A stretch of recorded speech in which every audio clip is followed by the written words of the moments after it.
आपल्या कलेच्या माध्यमातून प्रेक्षकांच्या मनावरती अधिराज्य गाजवणारी महाराष्ट्राची प्रसिद्ध नृत्यांगना सायली पाटील सध्या आपल्यासोबत आहे. आपण त्यासोबत चर्चा करू.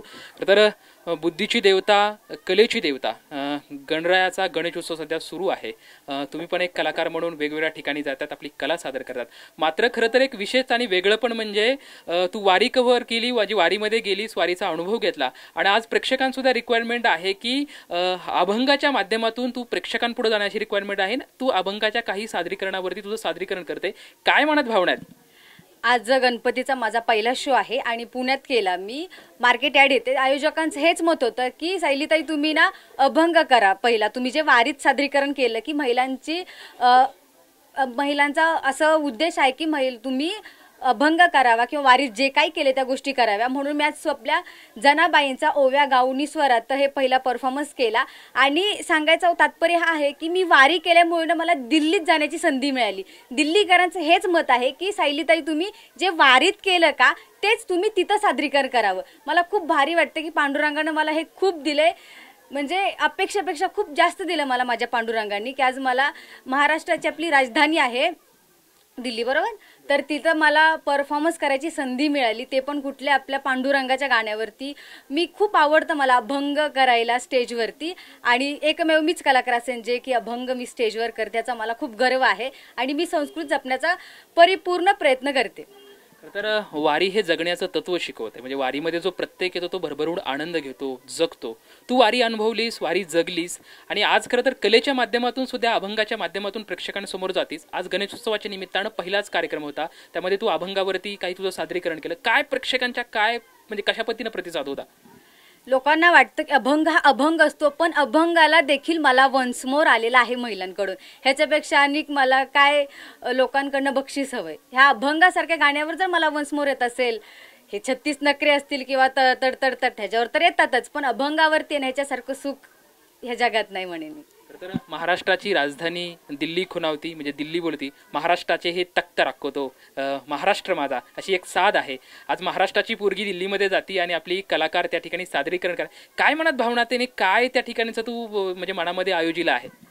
महाराष्ट्राची संस्कृती सगळेजण जपतात तिथे जाऊन, पण मला पांडुरंग तिथे प्रेझेंट करायचा ह्याचा मला खूप अभिमान आहे की माझ्या नशिबाला मी पांडुरंगाच्या चरणी खूप खूप नतमस्तक आहे की ते दिलंय ते त्यानंच दिलंय.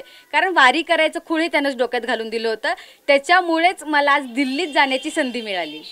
खरं तर महाराष्ट्रामध्ये विठ्ठल आणि वारकरी हे महाराष्ट्राच्या भक्तीचं एक समीकरण आहे. ते पिढ्याने पिढ्या आलंय, आपण जगतो. खरं तर गावखेड्यातल्या वाड्या वस्त्यावरती असतील किंवा शहरामध्ये प्रत्येकामध्ये मनमंदिरामध्ये अगदी विठ्ठल बसलेला आहे. तुझ्या पण मनामध्ये विठ्ठल बसलाय. जनाबाई तू मांडतेस. जनाबाई मांडत असताना नक्की काय मनात भावना असतात आणि प्रेक्षकांचा प्रतिसाद कसा? म्हणजे तर बाकी तू जो त्या लोककला जगतीस किंवा मांडतेस, वेगवेगळी गाणी मांडताना खालून शिट्ट्या येतात, टाळ्या येतात, मात्र अभंग तू सादरीकरण करत असताना पुढच्या महिलांचे किंवा प्रेक्षकांचे काय भाव असतात?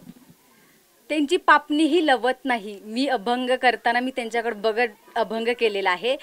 पुरुषही तेवढंच, असं मी म्हणेन लावणी करण्यापेक्षा अभंग करण्यात मला खूप भारी वाटलं. कारण लावणीकडे बघतात असं शिट्ट्या वाजवतात, टाळे वाजवतात, फेटे उडवतात, पण माझ्या अभंग करताना माझ्याकडती लोक एका प्रामाणिक भावनेने बघतात. प्रामाणिक असं कुठलाही मनात संचोक न बघता माझ्याकडती ते अभंग करताना बघतात. विष्णुमय जग वैष्णवांचा धर्म, भेदाभेद भ्रम अमंगळ. खरं तर ही वारीची परंपरा आहे, हे संतांनी आपल्याला शिकवलं आहे. आज कलेच्या माध्यमातून हे सर्व गोष्टी म्हणजे ते अभंगाच्या माध्यमातून लोकांसमोर तू प्रेक्षकांसमोर हे मांडते. त्यावेळेच्या काही प्रतिसाद म्हणजे काही लोकांनी भेटून किंवा असं काही तुझ्याकडे भावना व्यक्त केल्या आहेत का? म्हणजे अभंग खरं तर लोकांसमोर मांडतेस किंवा त्या कलेच्या माध्यमातून मांडतेस, त्यामध्ये काही प्रेक्षकांनी किंवा काही नागरिकांनी तुझ्यासमोर काय भावना व्यक्त केल्या का?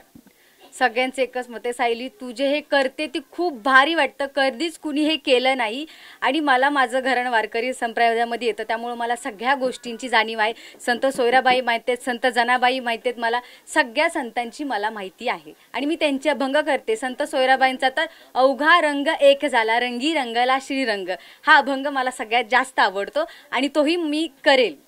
पुढचा जो शो असेल तिथे दिल्लीत करेन हा अभंग मी. सायली सध्या बघते की सध्या महाराष्ट्रामध्ये मराठा आरक्षणाच्या संदर्भात मनोज जरांगे पाटील हे महाराष्ट्रामध्ये मुंबईमध्ये आंदोलन करत आहेत. प्रचंड म्हणजे चर्चेचा विषय आहे. एका आरक्षणाचा खूप मोठा विषय सध्या राज्यभर आता चर्चेला जातोय. मुंबईमध्ये ते सध्या आंदोलनाला बसले आहेत. या सर्व गोष्टींकडे एक कलाकाराच्या भूमिकेतून तू कसं बघतेस? कलाकारांच्या भावनेतून बघताना तर प्रत्येक मनुष्याला जगण्याचा अधिकार आहे, तसं आरक्षणही प्रत्येक माणसाला हवं. मनोज दादा जे करतायत ते योग्य आहे, त्यांना सगळ्यांनी पाठिंबा द्यायला हवा. तर ही होती सायली पाटील. खरं तर कलेच्या माध्यमातून, अभंगाच्या माध्यमातून प्रेक्षकांना भेटीला जाण्यासाठी किंवा स्वतःची कला अभंगाच्या माध्यमातून पुढे समोर मांडताना एक वेगळंपण, विठुरायाची भक्ती आणि विठुरायाची आस माझ्या मनामध्ये आहे आणि तेच मी लोकांसमोर मांडताना आज खरं तर विठ्ठलाच्या कृपा आशीर्वादाने दिल्लीने मला खुणावलं आहे आणि दिल्लीमध्ये मी माझी कला सादर करणार आहे. याचा आनंद निश्चितच माझ्या मनामध्ये आहे, अशी भावना सायली पाटील आहे ती व्यक्त करताना आपल्याला दिसत आहे. कॅमेरामॅन नागेश मरडेसोबत लक्ष्मण जाधव, TVNine मराठी, पुणे.